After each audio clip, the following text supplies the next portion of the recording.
When I reached into my wife's winter coat to check if it still had the spare car key, I found something I wasn't looking for. A hotel key card. Fairmont Royal York, Toronto. It was tucked into the inside pocket. The kind of place you put something small you don't want falling out. The kind of place you put something you're hiding. My wife and I hadn't been to the Fairmont in 11 years. Not since our 25th anniversary. I stood there in our front hallway in Oakville, holding that small plastic card in my hand, and the entire world went very quiet. Outside, our neighbor was raking leaves in the October cold. Kids were walking home from school on Lakeshore Road. Everything was perfectly normal. And nothing would ever be normal again. My name is Frank, and I'm 63 years old. I spent 35 years as a licensed electrician with Toronto Hydro, retiring 2 years ago with a good pension, a paid-off house, and what I thought was a solid marriage to a woman I'd loved since 1988.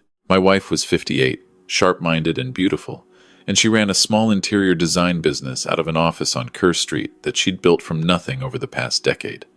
I was proud of her. I told people that. I was genuinely, honestly proud of my wife. I put the key card back exactly where I found it. That evening, I sat at the kitchen table while my wife talked about a client in Mississauga who couldn't decide between 2 shades of gray for her living room. I watched her hands move while she talked. I watched her laugh at her own story. I watched her refill my coffee without being asked, the way she always had, and I thought about a hotel room I'd never been in. Her business partner had been around a lot lately. He'd taken over the commercial side of things about 2 years earlier, right around the time the business started expanding. Mid-40s, good-looking in an obvious way, drove a leased BMW. My wife had introduced him as someone who understood the development side of the industry, someone who could bring in the bigger contracts. I'd shaken his hand at a dinner party and thought nothing of it. He had seemed genuinely likable. Now I thought about every time he'd stopped by the house, every time she'd laughed differently on the phone, every time she'd said she was meeting clients and come home smelling like restaurant food and someone else's cologne. I am not an impulsive man. 35 years working on live electrical systems will do that to you. When you work around things that can kill you, you learn to plan carefully, to check twice, and to never make a move until you understand exactly what you're dealing with. I needed information before I did anything else. The next morning, after my wife left for the office, I drove to Canadian Tire and bought 2 small digital audio recorders, the kind with voice activation, long battery life, and enough storage for 48 hours of conversation. I paid cash. The young woman at the counter asked if I needed batteries. I said yes, thank you. Back home, I installed one behind the bookshelf in our living room and one under the kitchen island, 2 places where my wife took most of her phone calls when she was home. I tested both devices from across the room, whispering a few words and playing them back. Crystal clear. I'd spent my career building systems that worked. This was just a smaller version of the same job. What I heard over the next week changed my life. The first recording caught nothing unusual. The second had a long call with a client about window treatments. On the third day, I came home to 30 minutes of audio that I still haven't been able to fully process. Even now, his voice first, low and careful. Did you get a chance to look at the document?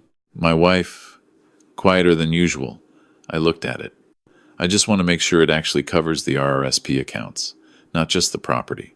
It covers everything the POA authorizes. The financial advisor won't ask questions. He just processes the transfer. And the timeline? 6 weeks, maybe 8. After the sale goes through, we move the funds offshore before the divorce filing. By the time any lawyer starts looking at assets, there's nothing left to find. I pressed stop. I sat at the kitchen table for a long time without moving. They weren't just having an affair. They were planning to steal my retirement. Everything my wife and I had built together over 36 years, the house, the RRSPs, the TFSAs, the investment portfolio, she was going to empty it all and disappear. I'd thought I was signing a standard continuing power of attorney for personal care 3 months ago, the kind your lawyer recommends when you're getting older, when you want a plan in case something happens. My wife had handed me a stack of documents and said our financial planner thought it was a good idea. I'd signed without reading carefully enough. I pressed play again and listened to the rest. The house was listed at $1.4 million in their plan. The RRSP accounts alone were worth just under $600,000. The TFSA held another $180,000. They intended to wire everything through a numbered company he'd already set up in the Cayman Islands. And then my wife, the woman I'd loved since Ronald Reagan was still president, would file for divorce from wherever they'd chosen to land. By the time I finished listening, my hands had stopped shaking. Something colder had replaced the initial panic. The same thing that used to come over me when I found a fault in a live system. Not anger, not fear, just absolute clarity about what needed to be done. I made copies of every recording. I emailed them to a cloud storage account my wife knew nothing about. I printed transcripts and locked them in the safety deposit box at my bank branch on Trafalgar Road. Then I drove to my daughter's apartment because I needed to hear another person's voice, and she was the only person in the world I trusted completely. My daughter was a paramedic supervisor with Halton Region EMS. She'd been doing the job for 14 years, and she had exactly the kind of temperament you'd want in someone who arrived at the worst moments of people's lives. Calm, decisive, honest. She sat across from me at her kitchen table while I told her everything, and she didn't say a word until I was finished. "How solid is the recording?" she asked. "Clear enough to use in court." "Have you talked to a lawyer?" "Monday morning. First thing." She nodded. Then she said, "What are you going to do before Monday?" That was the right question. I drove home and started working. My 35 years with Toronto Hydro had included a decade supervising smart grid installations across the GTA. I knew building systems the way a surgeon knows anatomy. Our house already had a basic alarm system and a smart thermostat, but over the next 4 days I upgraded it significantly. I installed a full smart lock system on every exterior door and the master bedroom door, all controllable from my phone through an app. I added 2 additional small cameras in the main living areas, something I was legally permitted to do in my own home, and connected them to a remote monitoring service. I contacted our financial institution and quietly spoke to the fraud department. I didn't file anything formally yet. I just made them aware that there might be an attempt to access joint accounts through a power of attorney document, and I asked what their verification process was. They told me any significant transfer would require in-branch verification with both account holders present. I asked them to flag our accounts for any unusual activity and call my personal cell directly if anything came through. Then I called our family lawyer and asked him to pull every document my wife and I had signed in the past year and review them for anything that could be used to authorize financial transactions. He called me back in 2 hours. His voice was careful. "Frank, one of the documents your wife submitted for notarization last spring is not a standard personal care directive. It's a broad financial POA. Did you understand what you were signing?" "I understand now," I said. "I'd like to advise you to—" "Monday morning," I said. "I'll be in your office at 9. I spent the weekend watching my wife move through our house. She made dinner on Friday, lamb chops with roasted vegetables, because she knew I liked it. She asked about my golf game. She sat beside me on the couch watching a hockey game and fell asleep against my shoulder the way she had 1,000 times before. I sat there under the warm weight of her and thought about the Fairmont key card and felt something in my chest go permanently quiet. On Tuesday of the following week, I told my wife I was driving up to his cottage for a few days to check on some electrical work, something I'd been meaning to do since September. She said that sounded like a good idea. She looked just slightly too relaxed when she said it. I drove to a Tim Hortons on the QEW, ordered a large double-double, and sat in the parking lot watching the app on my phone that showed me the front door of my house. At 11:15 that morning, a familiar BMW turned onto our street. I gave them 40 minutes, long enough to get comfortable, long enough to stop listening for anything unusual. Then I took out my phone. The smart lock app was simple. You opened it, selected each lock, and pressed a button. The front door deadbolt engaged, the side door engaged, the door from the garage into the house engaged, the master bedroom door engaged. Each one confirmed with a quiet notification. Every exit from our house was now controlled by my phone. I called the Halton Regional Police non-emergency line and told them I'd received an alert from my home security system showing unauthorized entry, and that the live camera feed showed an unknown vehicle in my driveway. I gave them my address and the BMW's license plate. I mentioned that I had a young granddaughter who sometimes had a key to the house, and I was worried about her safety. I called my daughter next. "I need you to check on the house," I said. "I got an alert from the security system and I can't reach your mother." She asked if everything was okay. I honestly don't know, I told her, which was completely true. Then I called the home security monitoring service and told them I believed someone unauthorized was in my home and asked them to dispatch. They told me a unit was already responding to an earlier trigger on the system. I drove back toward Oakville slowly, watching the notifications come in on my phone. My daughter arrived first. I watched her pull up on the camera feed, still in her uniform, walking up the front path with that particular purposeful stride she'd had since she was a teenager. She knocked. She rang the bell. She used her key and found the front door locked from the inside in a way her key wouldn't open. From inside the house, I could hear through the camera audio that voices had begun. Confused at first, then sharper, then something that sounded close to panic. The police cruiser arrived 4 minutes after my daughter, then the monitoring company's response vehicle. Then, because my daughter had made a radio call about a possible medical emergency inside a locked residence, a second EMS unit. By the time I pulled onto our street, there were 3 emergency vehicles in front of my house, and approximately 11 neighbors standing on their lawns in the October cold, watching. Mrs. Dempsey from 2 doors down had brought out her husband, the Kowalski family from across the street, old Mr. Vachon, who never came outside except to get his mail. I parked and walked up slowly, the picture of a concerned husband arriving home to chaos. My daughter met me at the edge of the driveway. Her face was professional and controlled in a way that told me she was working very hard to keep it that way. Dad, there are people inside. I think one of them is Mom. I don't understand, I said. I was up at the cottage. The police officer in charge, a woman in her 30s who introduced herself as Constable Herrera, asked me to unlock the house.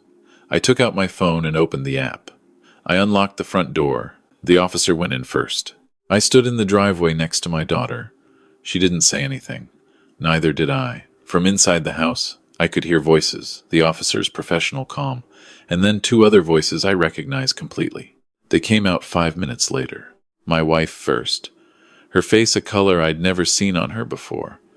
Behind her, her business partner, whose expensive jacket was buttoned wrong. They walked out into a front yard full of neighbors and emergency personnel, and a daughter who had responded to a distress call and found her parents' marriage ending on a Tuesday morning in Oakville. The silence that fell over our street was the loudest thing I've ever heard. Mrs. Dempsey said, quietly but audibly, "Oh my God."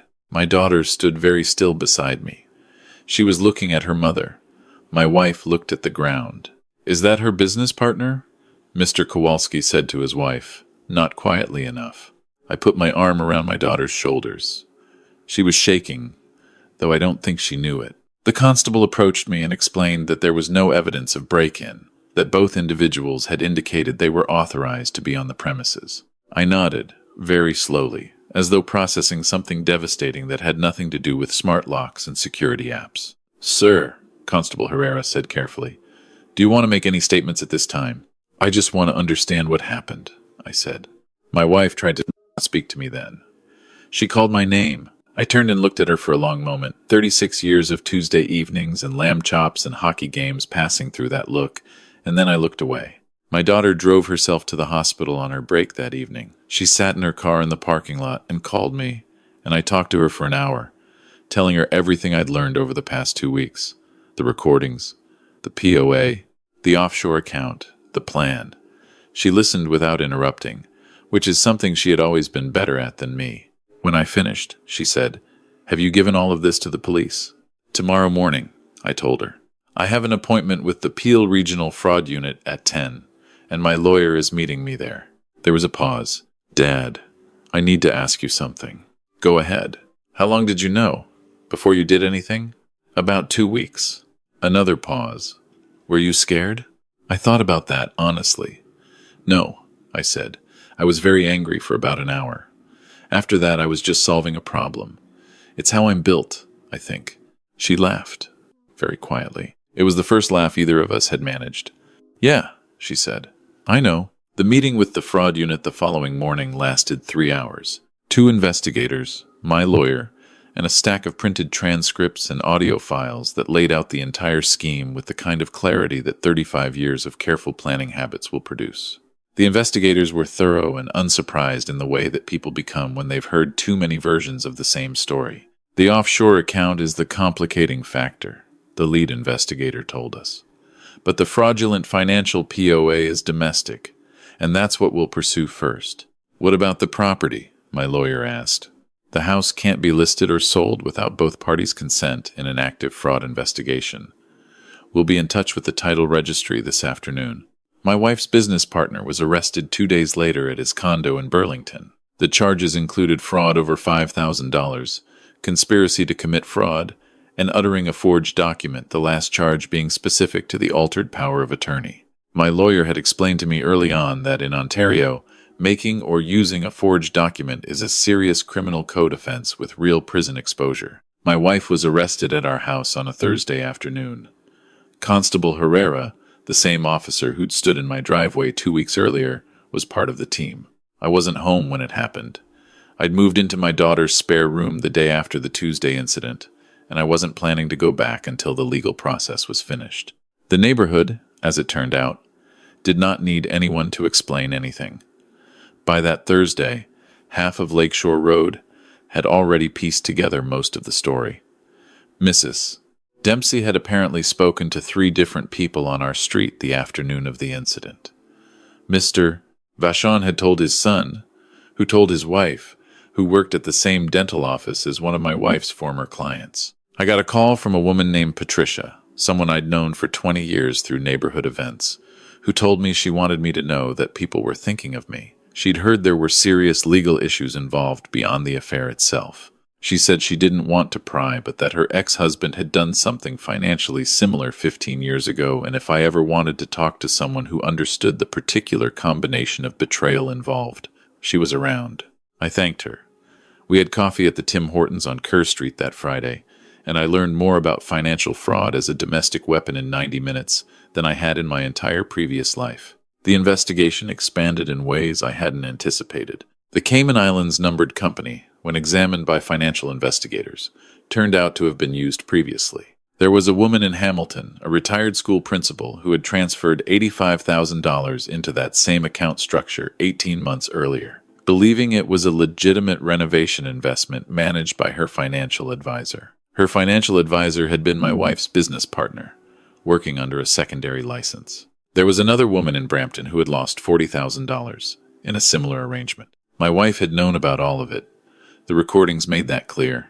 He hadn't just been having an affair with my wife. He had been running a systematic fraud operation targeting women in their late 50s and early 60s, with significant savings and a trusting relationship with someone who could introduce him as financially credible. My wife wasn't just a victim who'd made terrible choices. She had been actively assisting. I sat in my daughter's spare bedroom one night, reading through the investigator's summary that my lawyer had forwarded, and felt the last version of the story I'd been telling myself dissolve completely. I had spent 2 weeks thinking of my wife as someone who had fallen for the wrong person and been pulled in a wrong direction. The recordings and the evidence were something different. They described a woman who had made deliberate choices about someone else's life and retirement and future. It took me several days to stop being sad about that distinction and start being clear-eyed about it. The preliminary hearing was set for the following spring. In the meantime, the fraudulent power of attorney was voided. Our joint accounts were frozen, pending legal review, and my lawyer filed for divorce on grounds that required no further explanation given the circumstances. Under Ontario family law, the financial misconduct would be a significant factor in asset division. The house, which my wife had intended to sell, stayed in my name alone pending proceedings. The Hamilton woman and the Brampton woman both pressed charges. Between the 3 sets of victims, the fraud charges reached a scope that the provincial prosecutor's office described to my lawyer as substantial. His business license was suspended within 6 weeks. My daughter moved into her own place on Davis Drive in December, close enough that I could be there in 10 minutes. We developed a routine of Sunday dinners, taking turns cooking. She had always been good with roasted chicken. I made soup. We talked about what had happened, and then, gradually, about other things, her work, my golf game, the plans I was starting to make for the following summer. "You know what I keep thinking about?" she said one Sunday evening. "What?"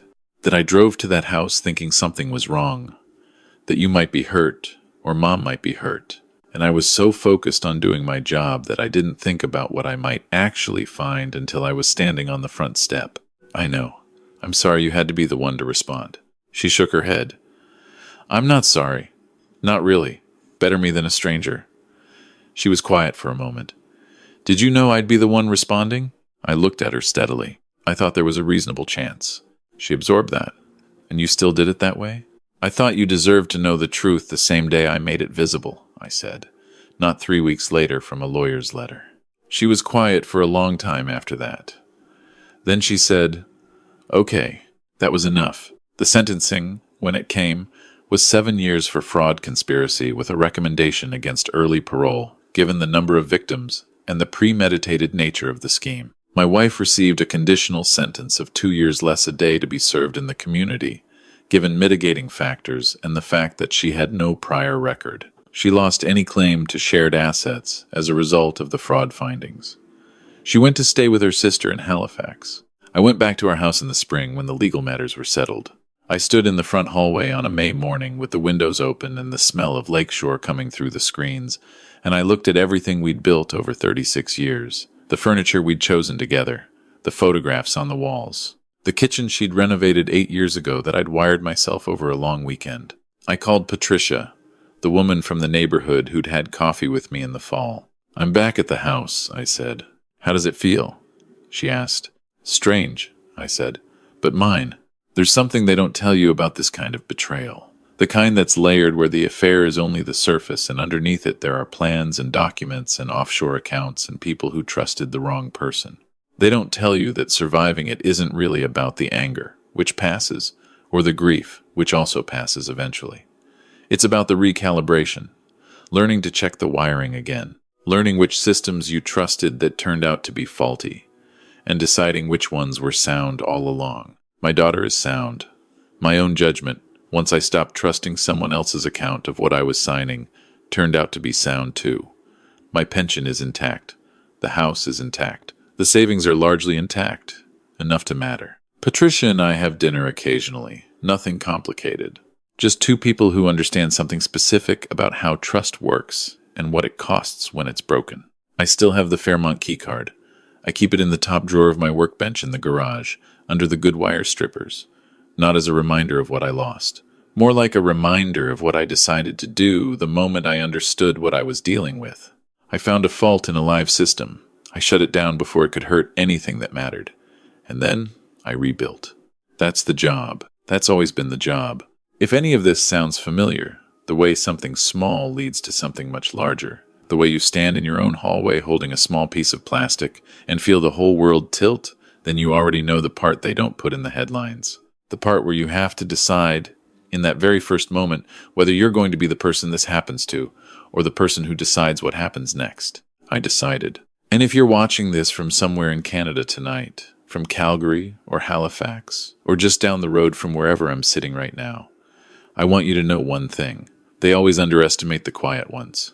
They assume that a retired electrician who makes soup on Sundays and drives a sensible truck doesn't have the patience or the competence to take apart everything they built. They're wrong. Subscribe to fr-sweetrevenge and leave a comment telling me what province you're watching from. There are more stories like this one, more people who decided, and every single one of them is worth telling.